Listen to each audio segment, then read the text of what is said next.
Olá, sejam muito bem-vindos ao canal Contos de Emily. Espero muito que vocês gostem da história de hoje. Vera Lúcia tinha 60 anos, 35 de casamento e uma vida que parecia estar no lugar certo. Mas quando ela foi ao balcão do Hotel Bela Vista em Maringá e disse o sobrenome do marido, a recepcionista parou de digitar, olhou para os lados e sussurrou: "Seu marido não está aqui sozinho." Ela arriscou o emprego para dizer isso. E Sandra sabia muito bem o que estava fazendo. Levou Vera para um quarto de serviço em frente ao 314 e deixou ela ver com os próprios olhos. Vera viu, mas não fez escândalo, não gritou, não chorou no corredor, não mandou mensagem furiosa. Ela fez algo muito pior, e Flávio só foi entender o tamanho disso quando chegou em casa e encontrou as malas na entrada. Mas antes de continuar, me diga de qual a cidade que você está ouvindo. Quero saber até onde essa história chegou. Vera Lúcia Costa Pedroso tinha 60 anos quando a recepcionista do Hotel Bela Vista olhou para o sobrenome dela na tela do computador e parou de digitar. Não foi um tropeço, não foi distração, foi aquela pausa específica de quem acabou de ver alguma coisa que não estava esperando. Os dedos foram pousando devagar sobre o teclado. A cabeça se inclinou levemente para o lado, e os olhos ficaram fixos na tela por uns 2, 3 segundos a mais do que precisavam. Vera estava do outro lado do balcão, com a bolsa no ombro e a expressão tranquila de quem viajou 5 horas de carro e já passou da fase de sentir qualquer coisa que não fosse determinação. Ela não sabia ainda o que aquela pausa significava, mas ia descobrir em breve. E o que ia descobrir ia mudar tudo. Não da forma barulhenta que a maioria das pessoas imagina quando fala em mudança, mas da forma silenciosa e irreversível de quem finalmente decide parar de fingir que não enxerga o que está bem na frente.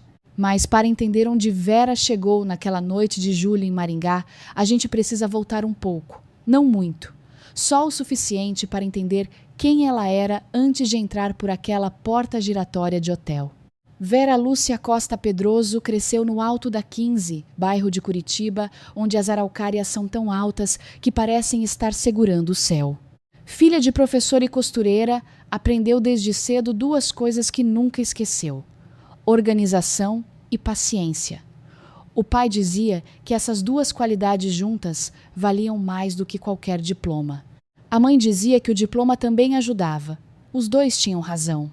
Ela entrou na Caixa Econômica Federal aos 21 anos como escriturária, numa agência do centro de Curitiba.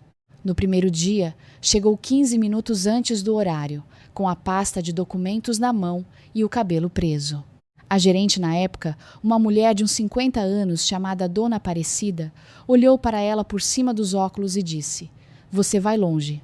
Vera não respondeu. Só sorriu e foi sentar na sua mesa. 36 anos depois, ela saiu da Caixa como gerente de contas de uma das maiores agências de Curitiba.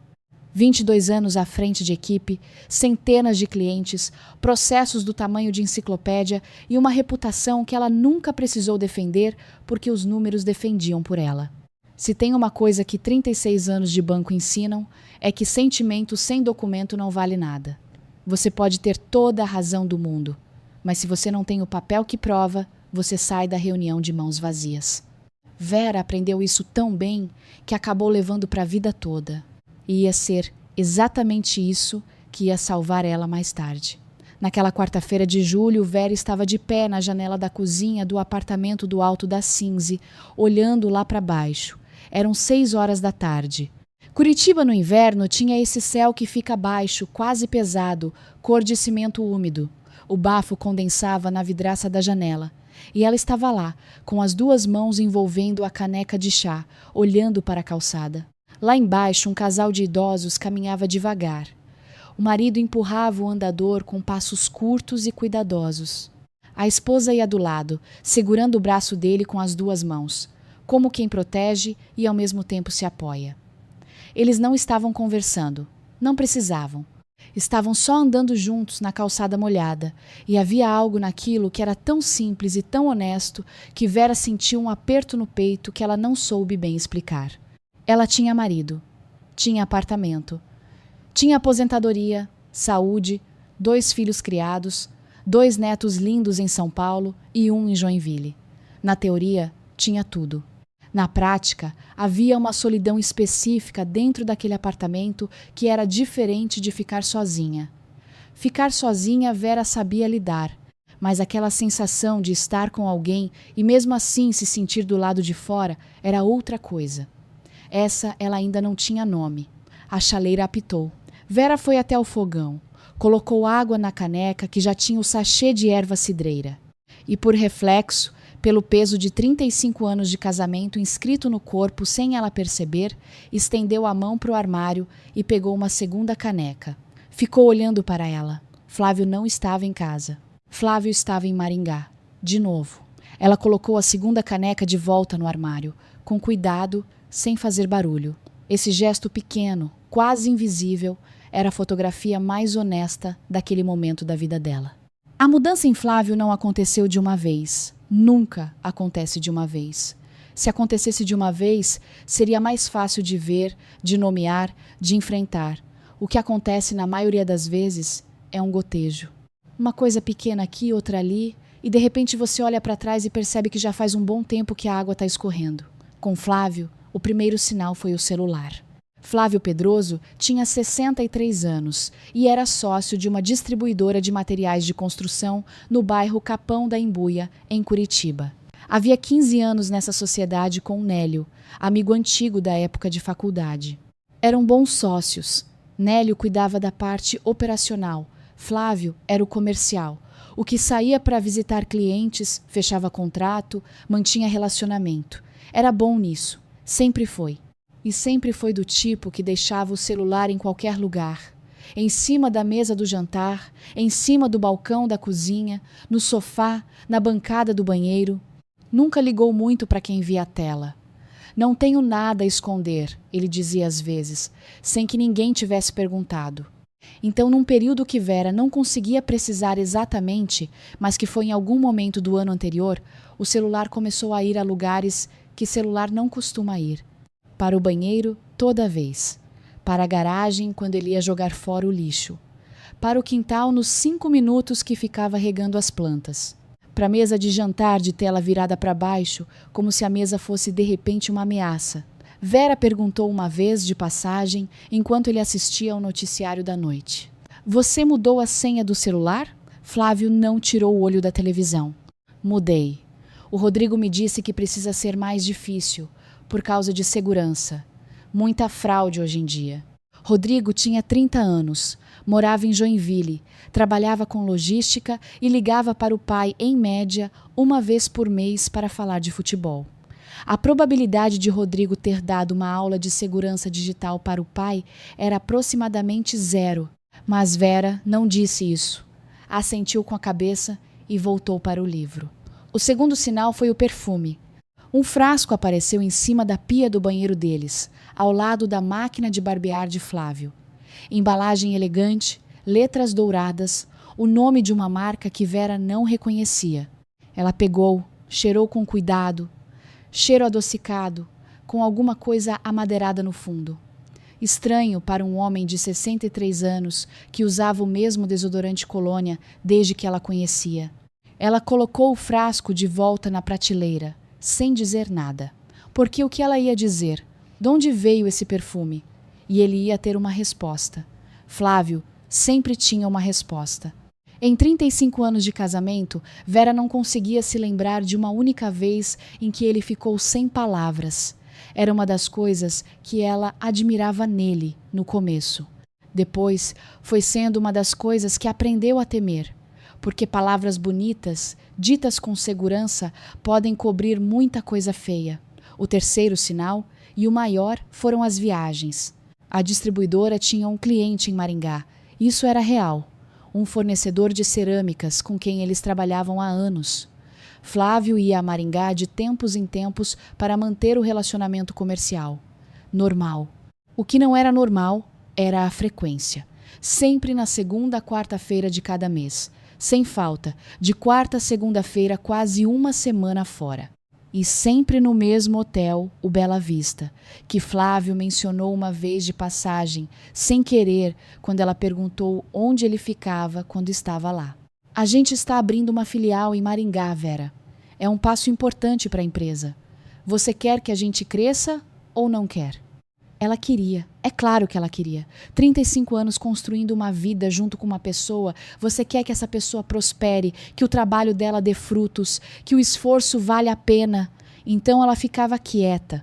Existe uma categoria especial de mentira que a gente raramente fala. Não é a mentira escandalosa, aquela que você reconhece imediatamente como falsa. É a mentira que usa os seus próprios desejos como escudo. Você quer que a gente cresça? Você está usando o amor da pessoa como tranca para a porta que ela não pode abrir. Flávio sabia exatamente onde apertar. E Vera, que havia passado 36 anos avaliando o risco em contratos bancários, não percebeu que estava sendo avaliada também. Mas deixa a gente voltar um pouco mais. Deixa a gente ir até onde tudo começou, porque entender uma história é entender o começo dela.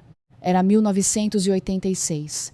Vera tinha 22 anos, 1 ano de caixa e a paciência de quem já aprendeu que pressa atrapalha. Ela trabalhava como caixa numa agência do centro de Curitiba, de guichê aberto, aquelas filas longas de segunda-feira de manhã que nunca pareciam diminuir. Numa tarde de sexta-feira, entrou um homem de uns 25 anos, cabelo levemente despenteado, paletó, um tamanho maior do que precisava, com um envelope na mão. Ele foi direto para o guichê de Vera e colocou o envelope na bandeja. Ela pegou, olhou o documento, carimbou, devolveu. Ele ficou parado. Pode ir, o senhor, ela disse, sem levantar a vista dos papéis. Eu sei. Ele não se mexeu. Vera ergueu o olhar. Ele estava olhando para ela com um sorriso que não era atrevido nem tímido, era só franco, como quem sabe o que quer e não vê razão para fingir que não sabe. Ela não disse nada, só esperou. Meu nome é Flávio, ele disse. Flávio Pedroso. Boa tarde, senhor Flávio. Acho que semana que vem eu tenho mais uns boletos para pagar. Vera olhou para o envelope que ela acabava de carimbar. Depois olhou para ele. Esse estava vencido há 2 dias. Ele abriu um sorriso mais largo. Eu sei. Mas era a única desculpa que eu tinha para vir aqui. Vera não riu, mas sentiu aquela coisa que acontece quando alguém te pega desprevenida de um jeito que você não esperava, uma quentura discreta que sobe pelo pescoço sem avisar. Ela virou o rosto para a próxima senha. Próximo. Flávio voltou na semana seguinte, com outro boleto. Na seguinte, com mais um. Na 4ª semana, Vera olhou para o envelope antes mesmo de abrir e disse, com voz de gerência, se for vencido de novo, tem multa. Não está vencido, ele disse, ainda sorrindo. Aprendi a lição. Eles tomaram o primeiro café juntos numa padaria da rua de baixo, numa tarde de outubro de 1986. Casaram em 1989, num salão de festa no bairro Água Verde, com uns 50 convidados, bolo de 3 andares que quase não coube pela porta e tanta araucária de enfeite que o salão parecia um pedaço do Paraná trazido para dentro. Os pais de Vera deram de presente o apartamento do Alto da 15, na época recém-construído, com cheiro de massa corrida e vista para as árvores. Ela e Flávio entraram com uma mala cada um e uma lista de sonhos que cabia nos dois. Naquele tempo, homem que olhava para uma mulher do jeito que Flávio olhava para Vera parecia coisa de outro planeta. Ela tinha 25 anos no dia do casamento. Achava que aquele olhar era para sempre. Não sabia que o olhar tem prazo de validade. Os filhos vieram nos anos seguintes. Débora em 1991, Rodrigo em 1994. O apartamento foi ficando pequeno de uma forma boa. Aquela bagunça viva de casa com criança, mochila atrás da porta, lanche na mochila, desenho na geladeira. Vera continuou no banco. Flávio foi crescendo na distribuidora, primeiro como representante, depois como sócio. As décadas foram passando com a velocidade estranha que a vida adulta tem. Quando você está ocupada demais para medir o tempo e de repente olha no espelho e encontra uma pessoa diferente. Débora foi para São Paulo em 2013 para fazer pós-graduação e acabou ficando.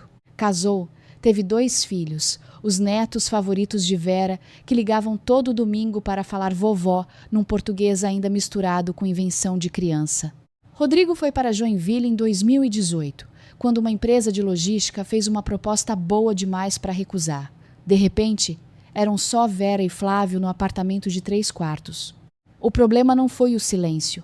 Silêncio Vera sempre soube habitar. O problema foi a qualidade do silêncio. Porque existe o silêncio de 2 pessoas que estão bem juntas e não precisam de barulho para provar isso. E existe o silêncio de 2 pessoas que pararam de tentar se encontrar e simplesmente coexistem no mesmo espaço, como 2 inquilinos que dividem uma casa, mas raramente se veem. O silêncio deles tinha virado o segundo tipo, e Vera sabia disso, mas não dizia nada porque nomear uma coisa às vezes a faz mais real do que você está pronta para lidar. Ela se aposentou em 2021, 36 anos de caixa. Flávio disse que ela ia amar ter tempo livre. E ela amou, mas não da forma que ele imaginava. O tempo livre deu a ela tempo para pensar. Certo dia, numa tarde de domingo, enquanto lavava a louça do almoço, ela se lembrou de uma conversa que havia tido com Flávio uns 2 anos antes. Ela tinha chegado do sítio dos pais dela em São Luís do Purunã, uma propriedade pequena, mas linda, com uma casa de madeira velha, um pinheiro enorme no fundo, uma horta que a mãe havia plantado e que ninguém mais cuidava desde que os 2 velhos morreram. Vera tinha uma ideia, uma boa ideia. O tipo de coisa que ela sabia avaliar depois de décadas no banco. Viável, com investimento razoável, com demanda crescente. Transformar o sítio numa pequena pousada. Pequena mesmo, 4 ou 5 quartos, voltada para quem quer descanso, natureza, silêncio de qualidade. Ela apresentou a ideia a Flávio com tabela de custos e tudo, porque Vera não fazia a proposta pela metade. Flávio ouviu, cortou um pedaço do bolo de banana que estava na mesa e disse: "É muita dor de cabeça, Vera. A gente tem uma vida boa aqui. Para que mexer?" Ela ficou olhando para a tabela que tinha preparado. Dobrou o papel com cuidado, colocou na gaveta da escrivaninha e não falou mais no assunto.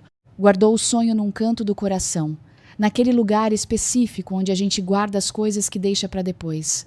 O problema é que depois nunca chegou enquanto ele estava por perto. Enquanto terminava de enxugar a louça, Vera pensou que havia uma espécie de padrão nessa história. Toda vez que ela queria alguma coisa para si mesma, aparecia um não é hora, um para que complicar, um a gente tem o que tem, por que mexer? E ela recuava, sempre recuava. Não por fraqueza, por paciência. Mas paciência que não tem limite vira outra coisa com o tempo. Aqui vale a gente parar um momento e prestar atenção em algo. Quando uma pessoa começa a mudar o comportamento dentro de um relacionamento, raramente ela anuncia. Não tem aviso, não tem sinal de fumaça. O que tem é uma coleção de pequenos detalhes que sozinhos parecem não significar nada, mas juntos formam um quadro. O celular que vai ao banheiro, a senha que muda, o perfume que aparece sem origem, as ausências que crescem. Se você está vivendo algo parecido, não ignore o quadro inteiro por causa do tamanho pequeno de cada detalhe. Vera estava assistindo a uma série que a Débora tinha recomendado numa quinta-feira à noite. Não estava conseguindo prestar atenção. A cabeça ficava em outro lugar, num tipo de inquietação difusa que ela não sabia bem de onde vinha, mas que estava ali faz tempo, como aquele barulho baixo de fundo que você só percebe quando para tudo. O celular tocou. Ela olhou a tela. Dona Nilza. Vera respirou. Dona Nilza tinha 84 anos e morava com uma cuidadora em São José dos Pinhais. Era mãe de Flávio, sogra de Vera há 35 anos e uma das mulheres mais diretas que Vera conhecia. Depois de tanto tempo, Dona Nilza a chamava de filha sem afetação nenhuma. Era assim havia décadas. Nunca foi do tipo de sogra que liga para fazer pressão ou dar pitaco. Quando ela ligava, era porque tinha algo a dizer. Vera, minha filha, você sabe que eu não me meto nos assuntos dos outros. Sei, Dona Nilza, mas tem uma coisa que eu preciso te contar. E eu fico mal se não te contar. Vera baixou o volume da televisão e ficou quieta. Dona Nilza explicou. Na semana anterior, o Nélio, sócio de Flávio, havia passado lá em casa para deixar uns documentos do escritório que precisavam da assinatura dela numa questão de procuração. Ficaram conversando por uns 20 minutos na copa, tomando café. Dona Nilza perguntou se a empresa estava indo bem. Disse que o filho viajava muito para Maringá ultimamente, que ela ficava preocupada com a estrada. O Nélio olhou para ela com uma expressão estranha. Estranha não de susto, estranha de quem não está entendendo. Dona Nilza, que filial de Maringá? A gente não tem operação nenhuma lá. O Flávio vai a Maringá por conta própria. A empresa não manda ele para lugar nenhum. Do outro lado da linha, Vera ouviu o som da torneira pingando na cozinha. A torneira que Flávio havia prometido consertar na Páscoa. Estava pingando desde fevereiro. Ela ficou olhando para a parede branca da sala enquanto Dona Nilza continuava. Eu não sei o que isso significa, Vera. Pode ser que eu tenha entendido errado. Pode ser que tenha uma explicação. Mas eu pensei que você precisava saber. A senhora fez certo em me contar, Vera disse. A voz saiu tranquila. E ela mesma estranhou um pouco isso. Obrigada, Dona Nilza. Eu vou verificar. Cuida de você, minha filha. Vera desligou. Ficou sentada no sofá com o celular na mão e a tela escurecendo devagar. Não se mexeu por um tempo que ela não mediu. Podiam ser 2 minutos, podiam ser 10. Aí, aquela coleção de coisas que ela havia guardado em gavetas separadas, cada uma com sua etiqueta de deve ter explicação, foi saindo ao mesmo tempo, como se alguém tivesse aberto as gavetas todas de uma vez. O celular que ia ao banheiro, a senha nova, o perfume sem origem, as viagens mensais, sempre na segunda quarta-feira do mês, de quarta a segunda, o mesmo hotel, a mesma cidade. A leveza com que ele dizia vou embora, cuida-se, e saía sem hesitar, sem olhar para trás, sem aquele mínimo de culpa que uma pessoa sente quando deixa alguém para trás. Cada coisa, sozinha, tinha uma explicação razoável. Juntas, elas formavam um quadro que Vera sabia ler muito bem. Ela era bancária. Havia passado 36 anos avaliando documentos. Quando os números não fecham, é porque alguma coisa está errada, simples assim. Vera se levantou, foi até o escritório, abriu o notebook, pesquisou Hotel Bela Vista Maringá. Leu o endereço, o telefone, as avaliações, o número de estrelas. Hotel de 4 estrelas, discreto, bem avaliado, no centro da cidade. Fechou o notebook. Foi à cozinha, bebeu um copo de água em pé na frente da pia, olhou para a torneira pingando, pensou que ia ter que chamar um encanador. Voltou para o quarto, deitou, fechou os olhos. Não dormiu logo, mas pela primeira vez em muito tempo, sabia exatamente o que ia fazer no dia seguinte. Vera acordou na sexta-feira às 5:30 da manhã sem precisar de despertador. Ficou deitada por uns 2 minutos olhando para o teto, com o plano já organizado na cabeça como uma pauta de reunião. Tomou banho longo, a água quente no rosto, no pescoço, nos ombros, aquela sensação de que talvez dê para lavar alguma coisa que não tem nome e não dá, mas que o corpo agradece a tentativa. Se vestiu com calma, calça escura, blusa de lã cinza, tênis confortável, porque ia dirigir muito, prendeu o cabelo. Foi à cozinha, colocou o pó de café na cafeteira italiana, esperou o barulho característico de quando sobe, serviu numa caneca só, bebeu de pé, não porque estava com pressa, porque era assim que ela bebia café quando precisava de clareza. Ligou para a coordenação do voluntariado contábil onde ela trabalhava nas manhãs de segunda e sexta.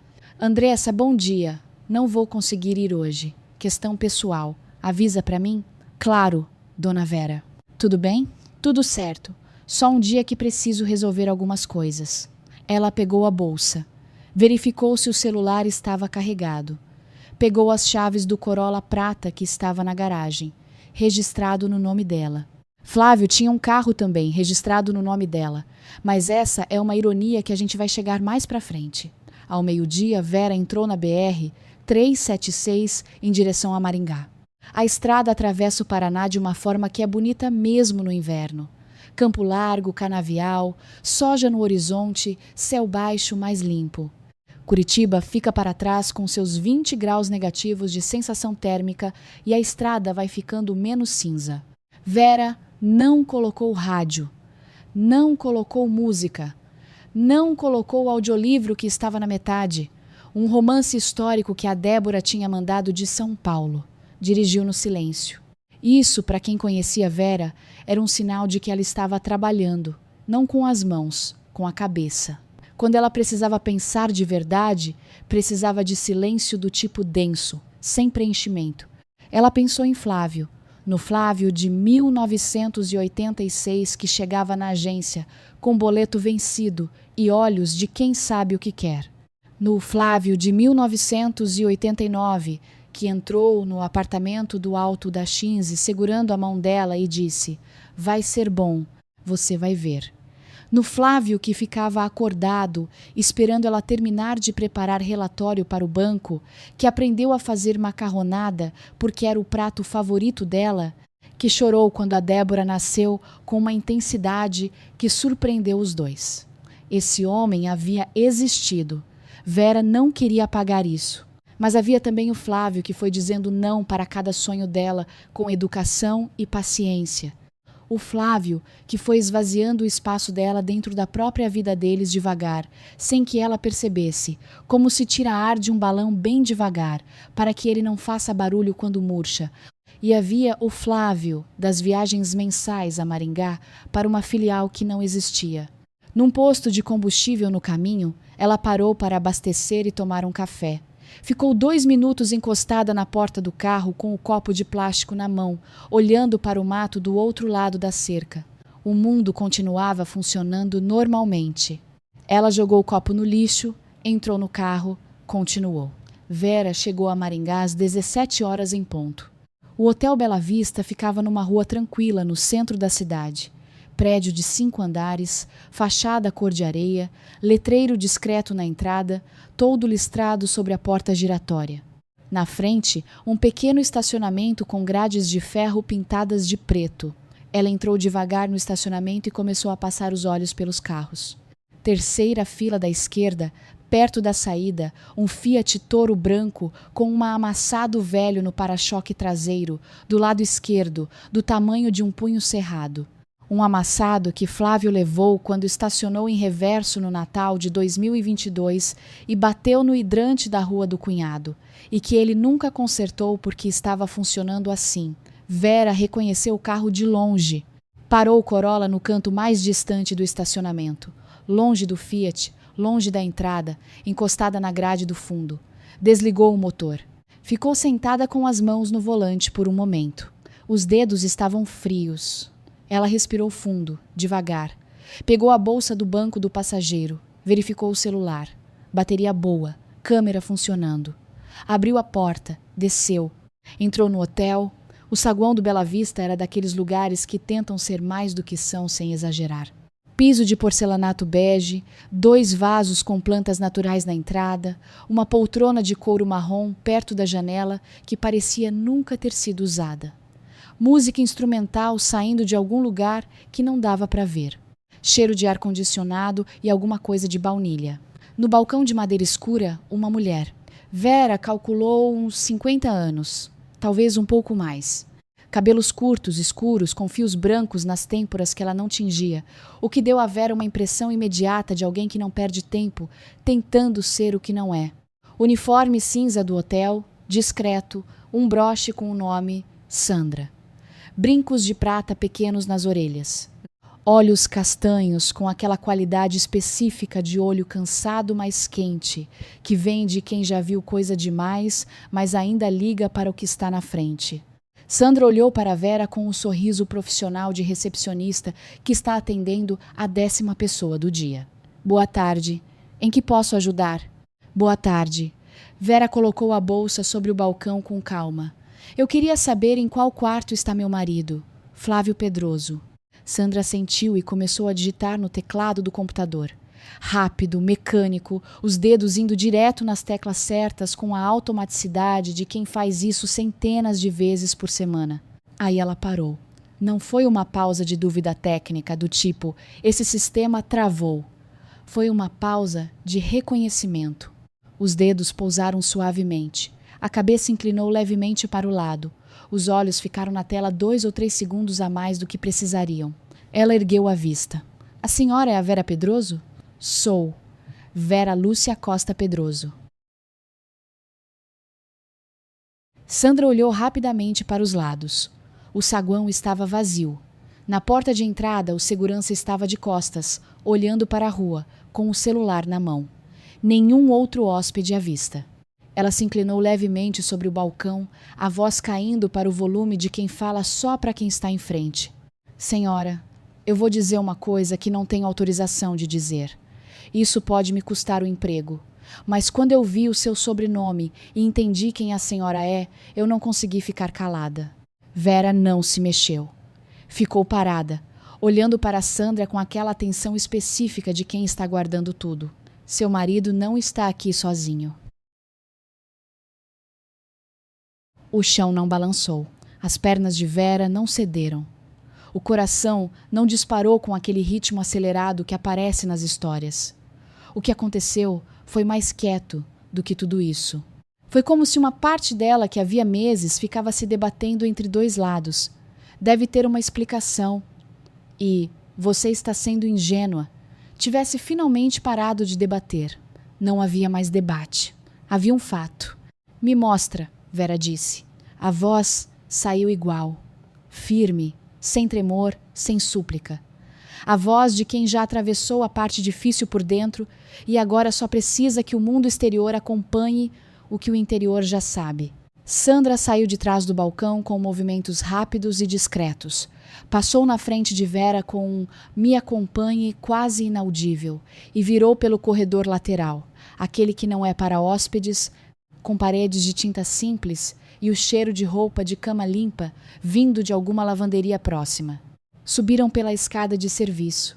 Sandra ia na frente, nos sapatos de salto baixo do uniforme, pisando com leveza suficiente para não fazer barulho. Terceiro andar. Corredor com carpete bordô escuro, paredes creme, luminárias a cada 3 metros. Sandra parou na porta de número 308. Abriu com a chave cartão, esperou Vera entrar. O quarto era pequeno, funcional. Cama de solteiro com colcha branca bem esticada. Mesinha de cabeceira com luminária de base quadrada, cadeira encostada na parede, janela estreita dando para o pátio interno do hotel. O tipo de quarto que existe para ser útil, não para ser bonito. Sandra entrou atrás de Vera, fechou a porta com cuidado. Seu marido está no quarto 314, ela disse baixo. 4 portas daqui, do outro lado do corredor. Eu já vi eles aqui 4 vezes nos últimos 3 meses. Sempre a mesma mulher. Sempre a mesma reserva, quarto duplo, no nome dele, cartão dele. Vera ficou ouvindo, com as mãos cruzadas na frente, sem se mexer. Eles costumam sair para jantar por volta das 18 horas e voltar perto das 20. Às vezes um pouco depois, mas em geral às 20. Ela colocou uma chave cartão em cima da mesinha de cabeceira. Olhou para Vera com aqueles olhos castanhos que carregavam alguma coisa que Vera reconheceu, mas demorou um segundo para nomear. Não era pena. Era solidariedade. A solidariedade específica de quem já esteve exatamente no mesmo lugar. Eu sei que não devia ter feito isso. É contra todas as regras do hotel. Se a diretoria souber, eu perco o emprego. Uma pausa curta. Mas eu passei 8 anos casada com um homem que fazia a mesma coisa. Quando eu descobri, todo mundo ao redor já sabia fazia tempo. Amigas, vizinhos, colegas dele, todo mundo ficou quieto. 8 anos todo mundo ficou quieto. Quando me contaram, a justificativa foi: a gente não queria te machucar. Como se viver anos dentro de uma mentira fosse menos machucante do que saber a verdade. Sandra ajeitou o uniforme com um gesto quase imperceptível. Se a senhora precisar de alguma coisa, ligo para a recepção. Ramal 02. Eu atendo. Ela saiu. A porta fechou, com aquele clique suave de porta de hotel bem calibrada. Vera ficou sozinha. O relógio no celular marcava 17 horas e 42 minutos. Quase 2 horas até as 20. Vera tirou a jaqueta, dobrou, colocou na cadeira, sentou na beira da cama. A colcha era aquele tipo de tecido engomado que as lavanderias de hotel usam, firme demais para ser confortável, mas limpa com uma limpeza que não deixa dúvida. Ficou com as mãos no colo, as costas eretas e ouviu os sons do hotel. Um televisor no andar de cima, abafado, vozes sem forma, o chuveiro ligando e desligando atrás da parede, Passos no corredor de vez em quando, aparecendo e sumindo como ondas, o carpete engolindo o barulho, uma porta mais longe batendo, depois silêncio de novo. E a cabeça de Vera trabalhando. Ela pensou numa coisa que parecia pequena, mas que agora tinha outro peso. No mês anterior, Flávio tinha voltado de Maringá com uma caixa de pinhão torrado de uma loja de produtos coloniais. Entrou em casa com aquela desenvoltura boa de quem chegou de viagem, com um presente pensado, colocou a caixa na mesa da cozinha e disse: "Trouxe para você, do lugar que eu te falei uma vez, lembra? O do pinhão com alho." Vera pegou a caixa, abriu. Comeu 2 ou 3, disse que estava gostoso. Flávio foi para o banheiro tomar banho. Jogou a mala no quarto, pediu que ela aquecesse a sopa que estava no fogão. Ela aqueceu a sopa. Serviu os 2. Jantaram. Agora, sentada naquele quarto pequeno de hotel em Maringá, Vera entendia o que era aquela caixa de pinhão. Não era afeto, era cenário. Era o acessório que completa uma história para que ela pareça verdadeira. Comprado não para ela, mas para a narrativa. Para o personagem de marido que viaja a trabalho e pensa na esposa. Ela ficou olhando para a parede bege do quarto e sentiu aquela clareza específica que às vezes vem junto com as coisas difíceis. Uma clareza que não é fria nem quente, é só nítida, como quando a lente de um microscópio finalmente foca. Eram 19h53 quando o elevador no fundo do corredor deu um bip. Vera se levantou devagar. Foi até a porta, abriu uma fresta de uns 3 centímetros. O bastante para ver o trecho do corredor e a porta do 314, na diagonal. As portas do elevador se abriram. Flávio saiu primeiro. Vera o reconheceu pelas costas antes de ver o rosto. A postura levemente curvada nos ombros que ele sempre teve. A camisa nova que ela nunca tinha visto. A cor de um vinho clarinho. Ele estava falando com alguém ao lado dele, com aquela inclinação da cabeça que ele tinha quando queria que só uma pessoa ouvisse. A mulher ao lado dele era mais jovem. Vera calculou uns 30 e poucos anos. Morena, cabelos compridos presos num coque solto, calça jeans e blusa clara. Sorria para o que ele dizia. Um sorriso que não era por educação, era por vontade. O tipo de sorriso que acontece quando você está bem onde está. Eles caminharam pelo corredor lado a lado, sem pressa. Na porta do 314, Flávio tirou o cartão do bolso traseiro da calça, encostou na fechadura, esperou o clique verde. Abriu a porta. Deixou ela entrar primeiro. A mão dele pousou na cintura dela com a naturalidade de quem repete o gesto há meses. Não foi um toque de ocasião, foi o toque de quem está acostumado. Ela entrou. Ele entrou, a porta fechou. O corredor ficou quieto. Vera fechou a porta do 308 com o mesmo cuidado com que a tinha aberto. Voltou para a beira da cama, sentou. Não estava tremendo. Os olhos estavam secos. Dentro dela havia aquela ausência específica de quando a mente desliga a parte que sente para ligar a parte que age. Vera conhecia esse mecanismo em si mesma. Era o mesmo que entrava em funcionamento quando chegava um processo difícil, quando alguém estava em situação ruim e era preciso pensar com clareza enquanto todo mundo ao redor entrava em pânico. Ela tirou o celular do bolso, abriu a câmera. Minutos depois, Sandra voltou ao quarto discretamente. Não trouxe tablet, não trouxe ficha impressa, ficou de pé perto da porta e disse, em voz baixa: "Está confirmado. Quarto 314. Casal, 4 reservas nos últimos 3 meses. Pagamento no cartão dele. Uma pausa. A senhora já viu. É suficiente." Vera fotografou com o celular o número do quarto na placa da porta. Anotou num papel o nome completo que Sandra havia dito no balcão. Era o que tinha. Era o que precisava, junto com o que os próprios olhos dela haviam visto no corredor. "Obrigada", Vera disse. E disse de um jeito que não era protocolo. Era agradecimento real, do tipo que vai fundo. Sandra sacudiu levemente a cabeça. "A senhora não precisa agradecer. Eu fiz o que eu gostaria que alguém tivesse feito por mim." Elas se olharam por um segundo. 2 mulheres que não se conheciam 2 horas atrás e que agora compartilhavam um entendimento que não precisava de explicação. "A senhora vai ficar bem?" Sandra perguntou. Vera pegou a jaqueta da cadeira, colocou nos ombros, pegou a bolsa. Vou. Não é resposta de conforto. É afirmação. Pode contar. Elas descem pelo corredor lateral, pela escada de serviço, pelo corredor do fundo.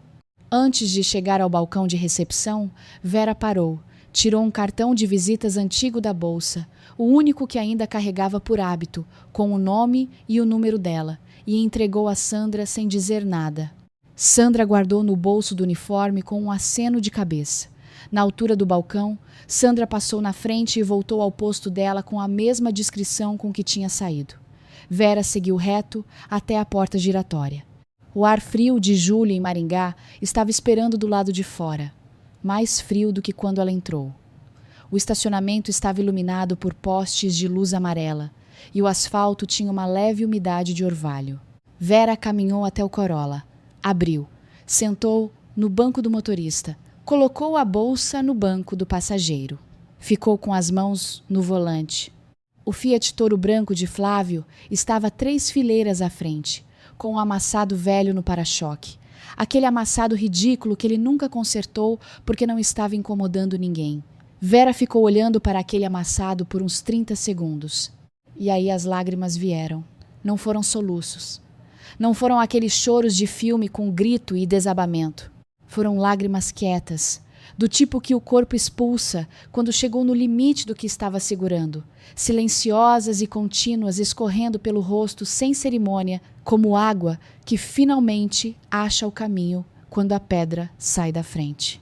Ela deixou vir. 3 minutos, talvez 5, não contou. Depois levantou a cabeça, abriu o porta-luvas, pegou o lenço de pano que sempre ficava lá desde que os filhos eram pequenos, limpou o rosto, olhou para o espelho do retrovisor. Olhos vermelhos, uma mecha saída do prendedor. Ela encostou o cabelo atrás da orelha, respirou fundo, 1 vez, 2, ligou o motor. Existe uma diferença entre chorar de desespero e chorar de alívio. Vera não sabia exatamente qual dos dois era aquilo, mas ela sabia que estava inteira, e que inteira era o suficiente para chegar em casa. A estrada de volta a Curitiba na noite de julho paranaense. Escura, os faróis abrindo o asfalto à frente, a mata fechada dos 2 lados depois que a cidade fica para trás. Vera não colocou rádio, não colocou música, só a estrada e a cabeça. Ela pensou no que tinha. O apartamento do alto da 15, comprado pelos pais dela antes do casamento, registrado em seu nome. A documentação estava numa pasta no armário do corredor que ela conhecia de cor. Escritura, planta, comprovante de quitação, imóvel pré-conjugal, intocável na divisão de bens. O carro de Flávio, registrado no nome dela. Quando compraram, 3 anos atrás, o CPF de Flávio estava negativado por uma dívida antiga do escritório. Ele pediu que colocassem no nome dela, prometeu transferir depois que resolvesse a situação. Nunca resolveu, nunca transferiu. Na época, Vera não deu importância, agora dava. A conta corrente, aberta exclusivamente no nome dela, quando ainda era gerente e tinha benefícios de taxa zero. Flávio usava com cartão adicional. A conta era dela. A aposentadoria. Dela. Intocável. A poupança que ela abriu sozinha, sem comentar com ele, num período em que algo dentro dela começou a sentir que era prudente ter uma reserva própria, só dela, sem cartão adicional para ninguém. R$92 mil. Intocável. O narrador aqui precisa fazer uma pausa, porque tem uma ironia específica nessa história que merece atenção. Flávio era um homem que ao longo dos anos foi pedindo que as coisas ficassem no nome da esposa. A praticidade do apartamento, o CPF negativado do carro, a conta com benefício de gerente. Cada pedido foi aceito com boa fé, sem malícia de nenhuma das partes. Só que quando um homem passa 35 anos confiando tudo à mulher porque ela é organizada, competente e confiável, e depois decide trair essa mesma mulher, ele descobre que organizou muito bem a própria derrota. Vera chegou em Curitiba por volta de 2 da manhã. Parou o carro na garagem, subiu para o apartamento. Não jantou. Bebeu um copo de água em pé na frente da pia da cozinha. Ouviu a torneira ainda pingando. Foi ao quarto. Deitou vestida. Fechou os olhos. Amanhã ela começa.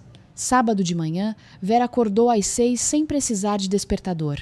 Ficou deitada por exatamente 2 minutos olhando para o teto. Depois se levantou.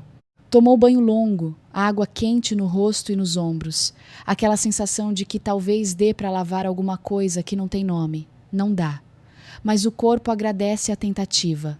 Se vestiu com calma. Foi à cozinha, fez café na cafeteira italiana, serviu numa caneca só, bebeu de pé. Depois, abriu o notebook na mesa da cozinha, o bloco de notas do lado e começou a escrever. Não era carta de desabafo, era pauta de ações. Escritura autenticar cópia, documento dos carros autenticar cópia. Conta corrente bloquear cartão adicional de Flávio, transferir saldo para a conta poupança. Cartório abrir o dia com isso. Fórum segunda-feira de manhã. Ela ligou para Débora. A filha atendeu animada, achando que era a ligação normal de sábado.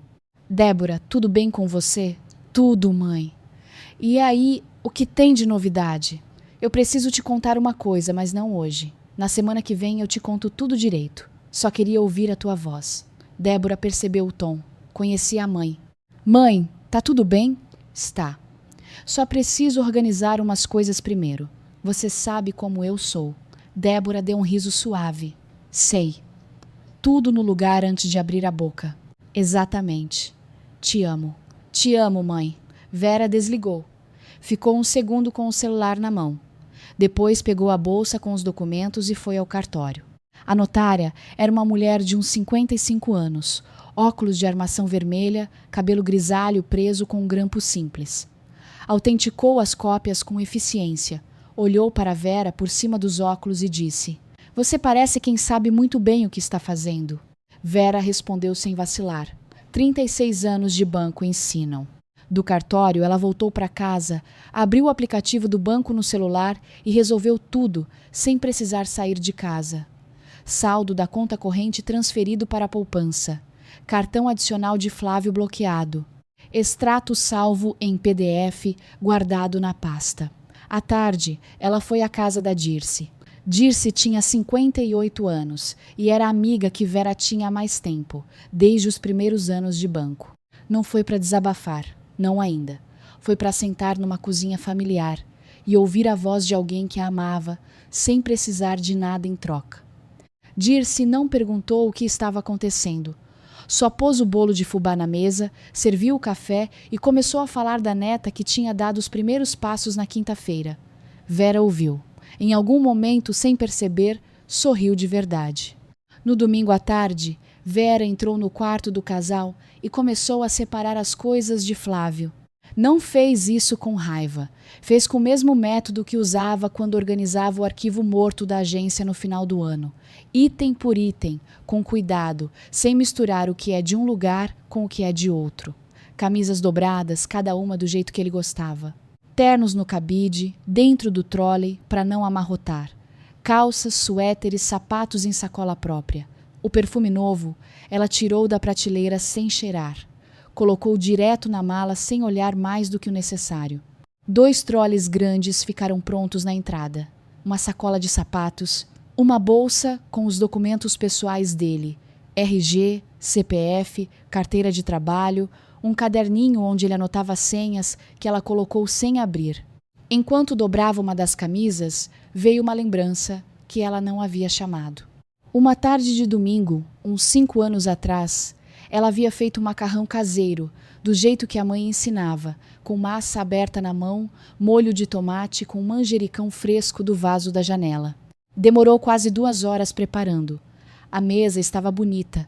Ela tinha até colocado uma toalha de renda que ficava guardada. Flávio passou o almoço inteiro com o celular no colo, olhando para a tela com aquelas risadinhas curtas que ele dava quando achava graça de alguma coisa. Ela perguntou o que era. Ele disse, sem levantar a vista: Nada, conversa de trabalho. Ela não insistiu. Serviu a sobremesa. Depois, lavou a louça sozinha enquanto ele ia dar uma volta no bairro. Ficou olhando pela janela da cozinha com as mãos ainda molhadas de sabão. Pensou, deve ser coisa de fase. Não era fase, era padrão. E ela foi engolindo padrão por padrão durante anos porque cada um deles, sozinho, parecia pequeno demais para ser um problema. A entrada do apartamento ficou diferente sem a jaqueta de couro dele no gancho e os sapatos no tapete. Mais leve, mais silenciosa de um jeito que não era triste. Era só diferente. Vera fechou os trolleys, alinhou a sacola de sapatos do lado, olhou para tudo uma vez. Estava certo. Ela foi dormir. Segunda-feira de manhã, Vera acordou cedo, vestiu o conjunto de calça e blazer que usava nos dias importantes, pegou a pasta de documentos e foi ao Fórum de Curitiba. A advogada, indicada por Dirce numa ligação rápida no domingo à noite, já havia deixado a petição pronta. Vera foi para assinar o que faltava e protocolar junto com ela. Conhecia aqueles corredores da época em que acompanhava processos de clientes do banco, mas desta vez era diferente. Ela não era a pessoa que ajudava, era parte. Deu entrada no pedido de divórcio, fundamento, dissolução de fato da sociedade conjugal, documentação em 7 páginas, tudo em ordem, tudo numerado, cada folha no lugar certo. A funcionária do protocolo recebeu, carimbou, devolveu a via da Vera. Ela saiu do fórum às 9h20 da manhã. Ficou um instante na calçada, o ar frio de Curitiba no rosto, o barulho da cidade começando o dia. Depois foi trabalhar. Flávio chegou às 19h40. A chave girando na fechadura, a porta abrindo, os passos na entrada. Vera estava sentada na mesa da cozinha, com as mãos cruzadas sobre a madeira, sem celular, sem livro, sem televisão ligada. Só ela e a mesa e a luz branca do lustre. Flávio entrou, viu as malas na entrada e parou. Vera? A voz saiu confusa, não assustada. A voz de quem entrou num cômodo que não estava esperando. Estou na cozinha, ela disse. Ele apareceu na porta carregando uma caixinha de pinhão torrado de uma loja colonial de Maringá. O mesmo produto, a mesma embalagem de sempre. O narrador não resiste a observar. Flávio trazia o pinhão da mesma forma que um mágico tira o coelho da cartola. Para que a plateia olhe para o lado errado, enquanto o truque acontece em outro lugar. O problema é que a plateia já tinha visto o truque. Senta, Vera disse. Ele sentou. Colocou a caixinha na mesa sem saber bem o que fazer com ela. Olhou para a esposa com aquela expressão de quem ainda está tentando entender o que está acontecendo. Eu fui a Maringá na sexta-noite, Flávio. O silêncio que caiu sobre aquela cozinha tinha uma textura diferente de todos os silêncios que já existiram naquele apartamento. Mais denso, mais definitivo.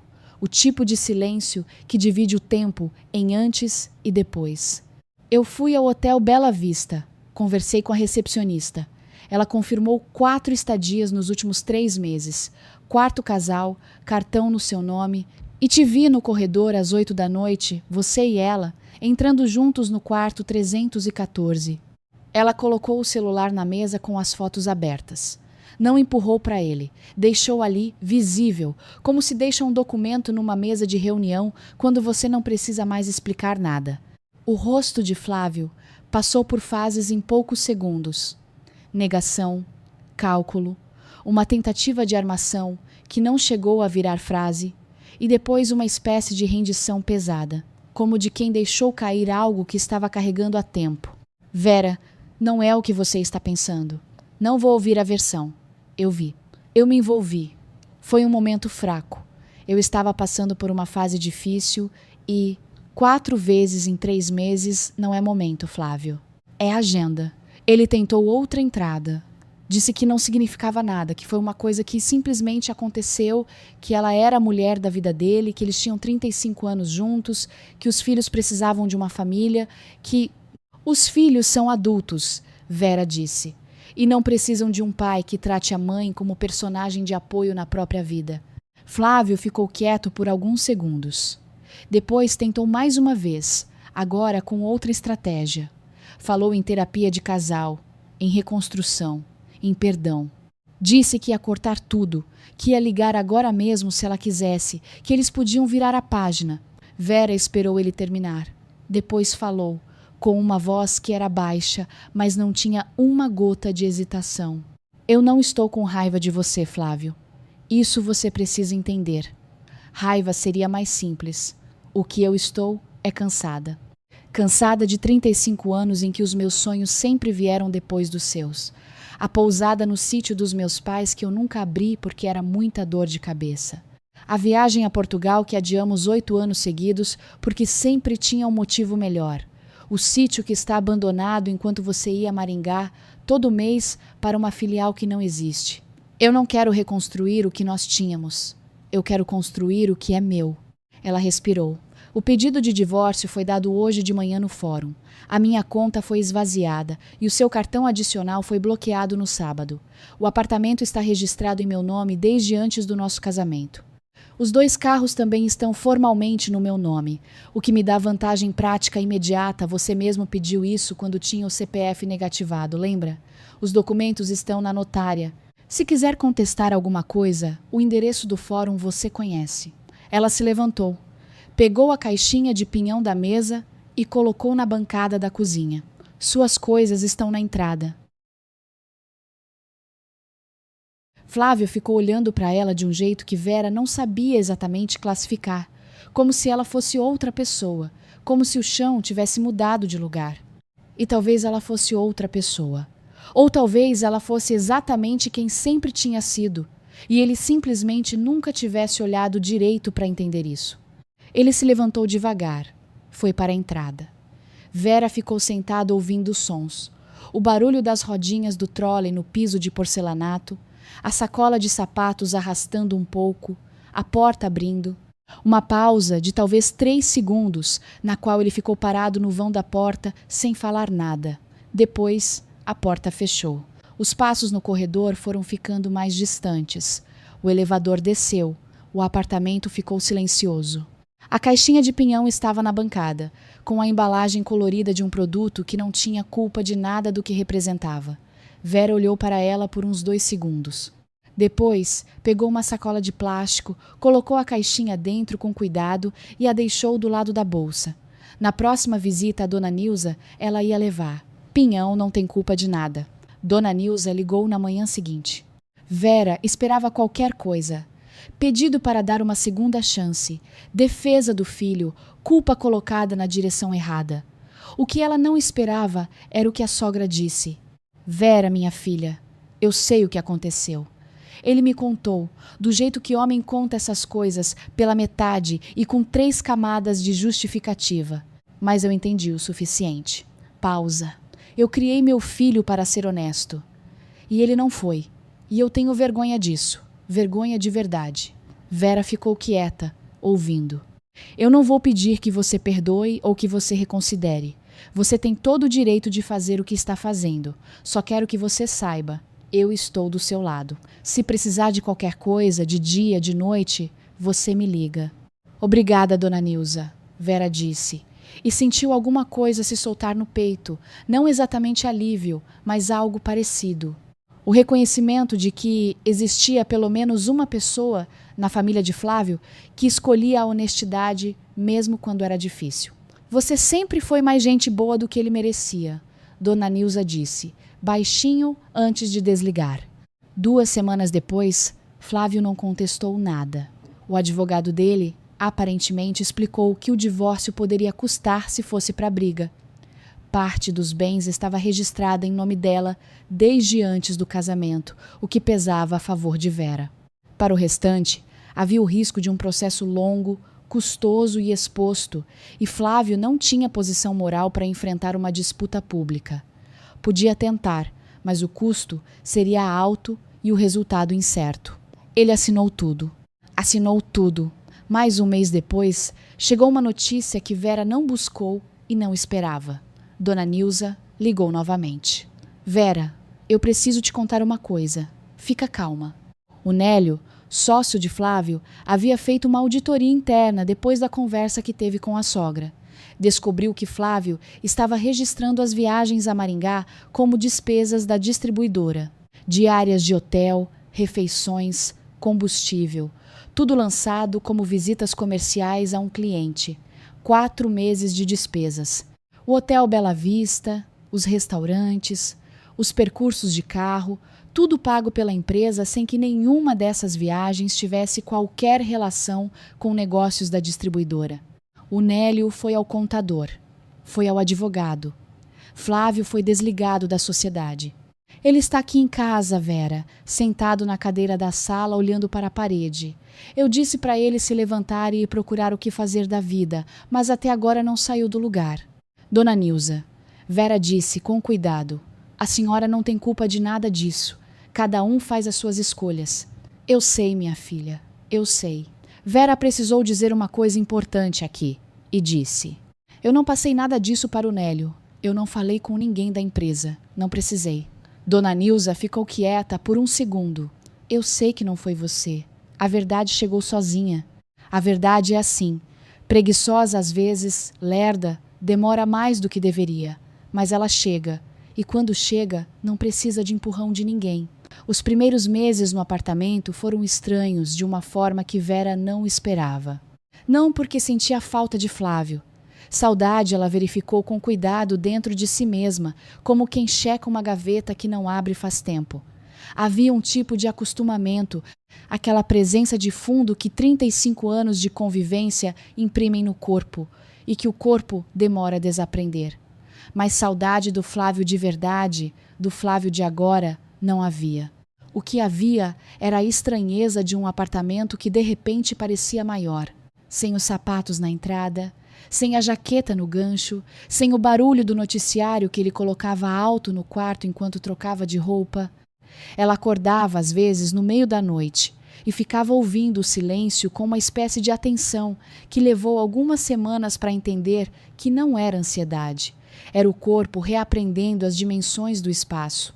De manhã ela se levantava, fazia o café, bebia com calma, ia ao voluntariado. Voltava, preparava um almoço simples. À tarde, lia, caminhava no parque, ligava para os filhos. Débora chorou muito quando Vera contou tudo, por inteiro, num sábado de tarde. Vera não chorou durante a ligação. Já havia chorado no estacionamento de Maringá, na hora certa, do jeito que precisava. Rodrigo ligou em seguida, a voz grave tentando disfarçar que também estava emocionado. Mãe, você é a pessoa mais forte que eu conheço. Vera deu uma risada curta e real. Não é força, meu filho, é organização. Num sábado de setembro, quase 2 meses depois da noite em Maringá, o celular de Vera vibrou com uma mensagem de um número desconhecido. Vera, é a Sandra, do Bela Vista. Vou a Curitiba visitar minha irmã na semana que vem. Se a senhora quiser tomar um café, adoraria. Mas entendo se preferir não. Abraço. Vera respondeu em menos de 1 minuto. Quero sim. Me manda quando você chegar. Elas se encontraram numa cafeteria perto do mercado municipal, numa tarde ensolarada de setembro que Curitiba oferece raramente, mas com generosidade quando resolve aparecer. Sandra chegou sem uniforme, calça jeans, blusa de tricô cor de terracota, o cabelo solto mostrando mais branco do que parecia atrás do balcão. Mais velha, mas ela mesma. Ficaram 2 horas sentadas. Falaram sobre trabalho, sobre filhos, sobre o que cada uma planejava para os próximos tempos. Sandra disse que estava pensando em pedir transferência para um hotel menor, mais tranquilo, mais perto de casa. Vera contou sobre a pousada, sobre o sítio de São Luís do Purunã, a casa de madeira, o pinheiro grande no fundo do terreno, a arquiteta que ia visitar na semana seguinte. Sandra bateu palma levemente na mesa. Você tem que fazer isso, Vera. Sério. Eu sei, Vera disse. E a certeza com que disse foi diferente de tudo que ela havia sentido quando falava na pousada antes. Antes tinha o peso de um sonho que precisava de permissão. Agora tinha o peso de uma decisão. Em algum momento da conversa, Vera disse: Você mudou a minha vida. Você sabe disso, né? Sandra sacudiu a cabeça. Não. Eu abri uma porta. Quem entrou foi você. Elas se despediram do lado de fora da cafeteria, no sol de setembro que aquecia as pedras da calçada. Se abraçaram com o abraço de quem não sabe quando vai se ver de novo, mas sabe que o vínculo existe, que não precisa de calendário para ser real. Vera voltou para casa a pé, sem pressa, pelo caminho mais longo. Passou pelo parque onde 2 crianças andavam de bicicleta com o pai atrás, segurando o selim. Passou por uma padaria de onde saía cheiro de pão de queijo. Passou pela esquina onde havia uma araucária, que ela parava para olhar às vezes, por nenhum motivo específico, a não ser que árvore antiga merece atenção. Subiu para o apartamento. Tirou o casaco, pendurou no gancho. Colocou a chaleira para ferver. Enquanto esperava, foi até a mesa da sala. Em cima dela, aberta, estava a planta baixa do sítio de São Luís do Purunã, que a arquiteta havia mandado por e-mail e ela havia imprimido. 4 quartos. Uma sala de café da manhã com janela grande.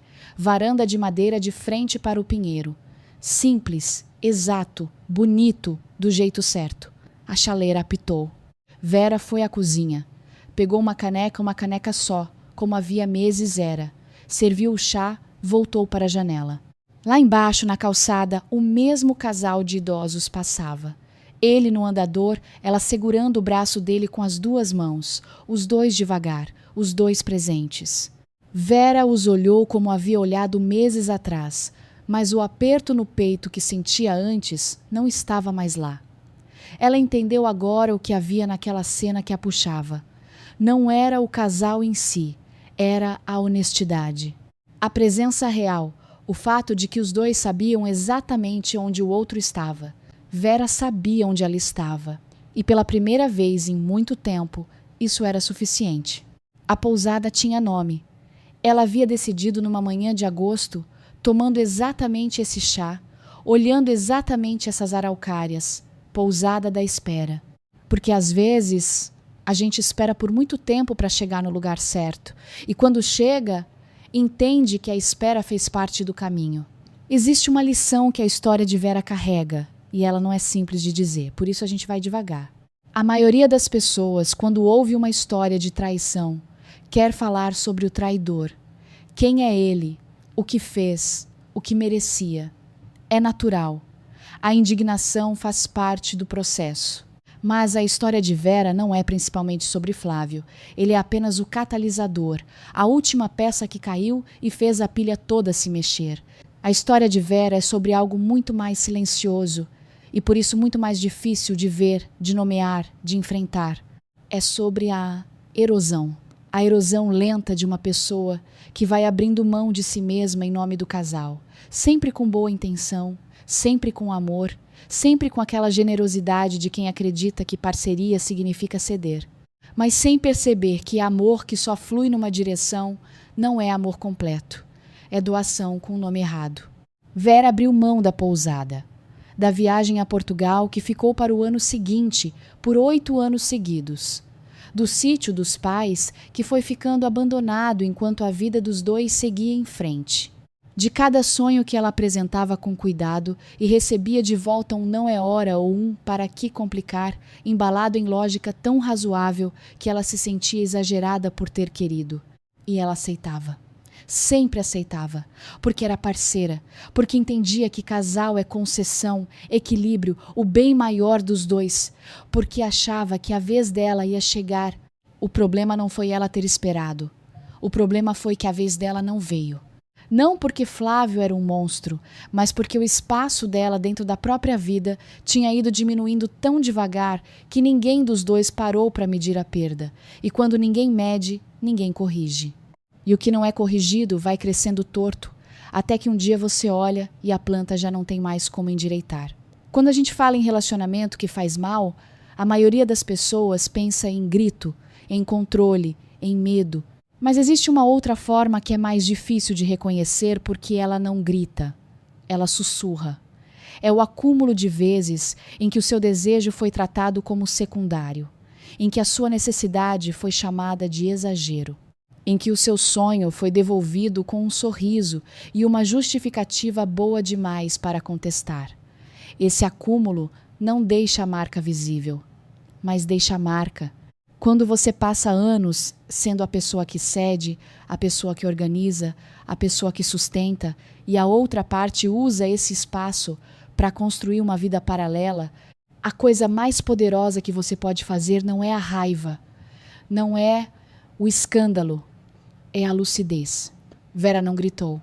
Não implorou, não mandou mensagem com ponto de exclamação às 3 da manhã. Vera foi a Maringá com o mesmo preparo com que ia a uma reunião importante. Sabia o que precisava ver, sabia o que precisava documentar, sabia o que ia fazer com o que encontrasse. E fez. 36 anos de banco não ensinaram Vera a ser fria. Ensinaram ela a separar emoção de decisão, a sentir as duas coisas, mas não deixar que uma impeça a outra de funcionar no momento certo. Ela chorou no estacionamento de Maringá, com o rosto escondido atrás do volante. Depois, limpou o rosto e ligou o motor, porque existia um próximo passo, e ela sabia qual era. Isso não é insensibilidade, é maturidade emocional. É a capacidade de honrar o que você sente sem deixar que esse sentimento tome o lugar do que precisa ser feito. Tem mais uma coisa na história da Vera que merece atenção. Sandra, uma mulher que Vera nunca tinha visto antes na vida, que tinha tudo para ficar calada, filhos dependendo do salário dela, emprego que não podia perder, as regras claras do hotel na memória. Uma mulher que não tinha nenhuma obrigação com aquela desconhecida que chegou ao balcão. E mesmo assim falou. Falou porque 8 anos antes ninguém tinha falado por ela. Porque quando ela descobriu o que estava acontecendo na própria vida, todo mundo já sabia fazia tempo e ninguém disse nada. A justificativa foi sempre a mesma. Não queria te machucar. Como se viver dentro de uma mentira fosse mais gentil do que saber a verdade. Sandra entendeu uma coisa que muita gente ainda não entendeu. Quando você sabe de algo que está destruindo a vida de alguém e fica quieto por comodidade, você não está sendo neutro. Você está fazendo uma escolha. Está escolhendo o seu conforto em cima da dor do outro. E a gente faz isso muito. Faz isso com amigas, com primas, com colegas. A gente vê e fica quieto porque não quer se meter. E a pessoa do outro lado vai perdendo tempo, perdendo anos, perdendo a si mesma, enquanto todos ao redor guardam o segredo que deveria ser dela. Às vezes, uma conversa honesta, mesmo que você trema ao dar, vale mais do que anos de silêncio gentil. E tem ainda algo sobre a pousada da espera que vale a gente pensar junto. Vera tinha um sonho guardado numa gaveta há mais de 10 anos. O que faltava não era dinheiro, não era capacidade, não era recurso. O que faltava era o espaço emocional para a decisão. E esse espaço estava ocupado por um casamento que pedia que ela fosse menor do que era para que a situação se mantivesse. Quando o casamento acabou, o espaço abriu. E às vezes é exatamente assim. O fim de uma coisa não é só perda, é também a abertura de uma porta que estava fechada há tempo demais. Um silêncio que no começo assusta, mas que com o tempo você aprende que não é vazio, é espaço. Para pensar o que você quer, para ouvir o que você sente sem que o barulho de outra pessoa tape a sua própria voz. Quando a vida te obriga a recomeçar, você não começa do zero, você começa com tudo o que construiu. A clareza que veio com a dor, a paciência que virou sabedoria, a capacidade de montar um plano quando o mundo está bagunçado. Se você está numa situação parecida com a de Vera, seja começando a perceber os sinais, seja já sabendo e não sabendo o que fazer, seja reconstruindo depois que tudo passou, a gente quer deixar uma coisa aqui com você. Você não precisa destruir ninguém para reconstruir você mesma. Não precisa de escândalo, não precisa de vingança. Precisa de clareza sobre o que você quer. Coragem para ir atrás disso. E a honestidade de reconhecer quando uma situação deixou de servir a você e passou a servir só o medo de mudar. A maioria das mulheres na situação de Vera já sabe, já sentiu, já percebeu os sinais um por um. O que falta não é informação, é permissão. Permissão para confiar no que sentiu. Permissão para agir sem se sentir cruel. Permissão para colocar a própria vida em primeiro lugar sem culpa. Então, se você precisa de alguém que te dê essa permissão, aqui está. Você tem direito de querer mais. Você tem direito de ir embora. Você tem direito de recomeçar. Com 60 anos, com 70, com a idade que for. Não existe tarde demais para decidir que a sua vida vai ser sua de verdade. Vera perdeu alguma coisa? Sim. 35 anos com um homem que foi se tornando outro com o tempo. Isso dói, isso é real. Mas Vera ganhou alguma coisa? Também sim. ganhou o resto da vida sendo quem ela é, com os sonhos que sempre foram dela. Com espaço para respirar, para construir, para parecer inteira em cada escolha que fizer. E com uma pousada de 4 quartos e varanda de madeira em São Luís do Purunã, esperando pela primeira temporada. A pousada da espera. Porque às vezes a gente precisa esperar muito para chegar no lugar certo. Mas quando chega, entende que era esse o lugar o tempo todo. E que a espera, por mais longa que tenha sido, fez parte do caminho que trouxe até aqui. Se essa história tocou você de alguma forma, compartilha. Se inscreva no canal para acompanhar as histórias que eu posto todos os dias. E deixe o like. Até a próxima história.